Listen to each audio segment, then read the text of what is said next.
जय जगन्नाथ। वर्तमान सारा देश रे कोविड-19 आतंक सृष्टि करी अछि, जहा कि एई परिस्थिति को आखिर रखी हम सरकार ऑनलाइन माध्यम रे शिक्षादान व्यवस्था प्रचलन करने एक अभिनव प्रयास करछन्ति, जहा फल कि पिला माने घरे बसी शिक्षा ग्रहण करि पारि।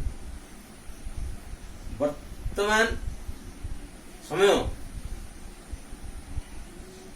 हेउछि आमे घरे रहिबार समय, किछि काम नथिले बाहर बाहरिबानी।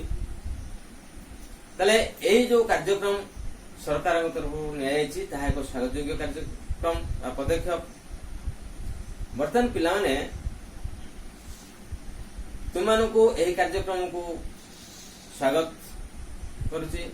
मु श्री विचित्र कुमार परिडा, दोबंधिया उपरा विद्यालय महांगा कटक।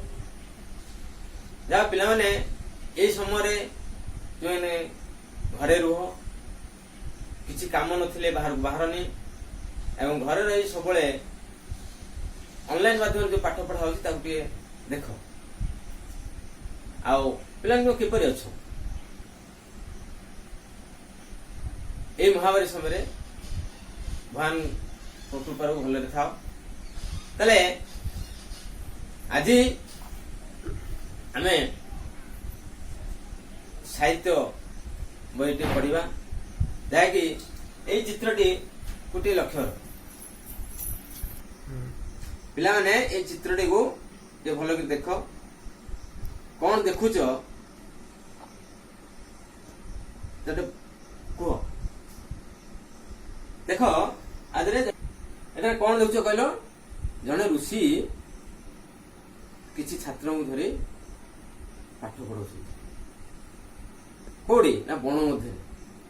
देख जंगल चारिआडे अछि ना नहीं, गछ घेरा जंगल भितरे कुटीरटी अछि, सेडे ऋषि पढ़ुछि। तले आमे आज से वन जंगल विषय पढ़ा, जहाँकि आमको आम जिते सहरामुखी हेले मध्य वन जंगल आमको किपरि शिक्षा देउछि बा जंगल आमको किपरि शिक्षा देउछि से विषय पंडित गोपबंधु दास लिखित ए वनवाणी विषय आम पढ़ा। कि लेखक विषय समय धारणा देवी, जे कि पंडित गोपबंधु दास आमर पुरी जिलार साखीगोपाल निकटवर्ती सुआंड ग्राम 1877 मसीह जन्मग्रहण करथिले। से जने समाजसेवी, स्वाधीनता संग्रामी एवं जने सुलेखक मध्य थिले। तांकर पत्रिका सत्यवादी पत्रिका, सत्यवादी वनविद्यालय एवं दैनिक समाजपत्र, जहाँ को आम सबुदिन पढ़ुचे समाज, तार से प्रतिष्ठाता एवं से उत्कलमणि नाम रे परिचित थिले। तांकर अन्य लेखा गुड़िक मध्य रहा बंदीर आत्मकथा,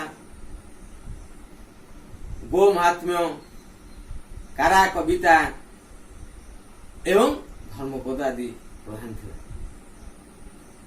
तले पिला माने आमे वर्तमान ए वनवाणी विषय टिके पढ़िबा, जाको कि तुमे देख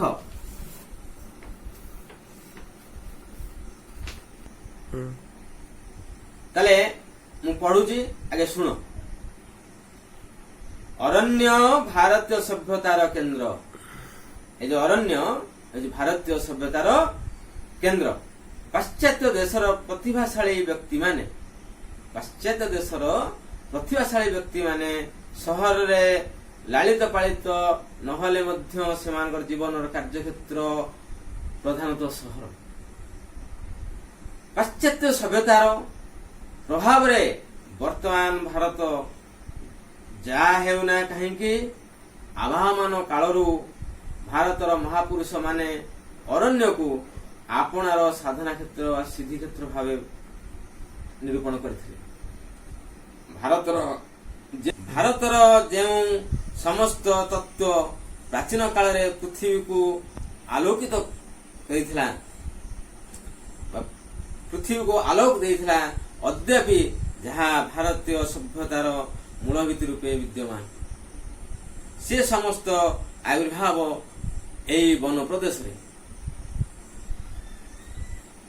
ताले आउ थरे मु पढुची, तुम माने मो सहित पढ।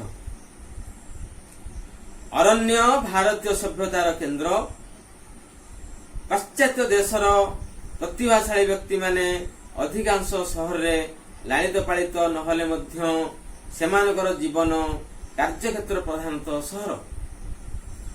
पाश्चात्य सभ्यतार प्रभाव रे वर्तमान भारत जा हेउना कहीं आवाहमान कालरू भारतर महापुरुष माने अरण्य को आपणर साधना और एवं सिद्धिर स्थान रूपे निरूपण करथिले। भारतर जो समस्त तत्व प्राचीन काल रे पृथ्वी को आलोक देइथिला, अद्यापि जहाँ भारतीय सभ्यतार मूलभित्ति रूपे विद्यमान से समस्तर आविर्भाव एई वन प्रदेश रे। तले पिला माने आउ थे पढ़ा, तुम्हें मो सहित बड़ बाटर पढ़। अरण्य भारतीय सभ्यतार केन्द्र, पाश्चात्य देशर प्रतिभाशाली व्यक्ति माने अधिकांश सहर लालित पालित नहले मध्य सेमानकर जीवन कार्यक्षेत्र प्रधानतः सहर। पाश्चात्य सभ्यतार प्रभाव रे वर्तमान भारत जाहेउना कहीं आभामान कालरू भारतर महापुरुष माने अरण्य को आपणार साधना एवं सिद्धिर स्थान रूपे निरूपण करथिले। भारतर जो समस्त तत्व प्राचीन काल रे पृथ्वी को आलोक देइथिला, अद्यापि जहाँ भारतीय सभ्यतार मूलभित्ति रूपे विद्यमान से समस्त आविर्भाव वन प्रदेश रे। ताले ठीक अछि, प्लान तुम टिके नीरव रे पठन करो एवं तादरू नुआ नुआ शब्द जोड़ा पाउचो तो खातारे लेख। खोजिकी लिखिल राज्य पाश्चात्य देश प्रधानतः आभामान साधना एवं सिद्धि मूलभित्ति विद्यमान आविर्भाव। आउ थे कह दूचे पाश्चात्य प्रधानतः आभामान साधना एवं सिद्धि मूलभित्ति विद्यमान आविर्भाव। तुम किसी कार्यपद आनीजे जाऊँगी गोटे वाक्य रे उत्तर दो।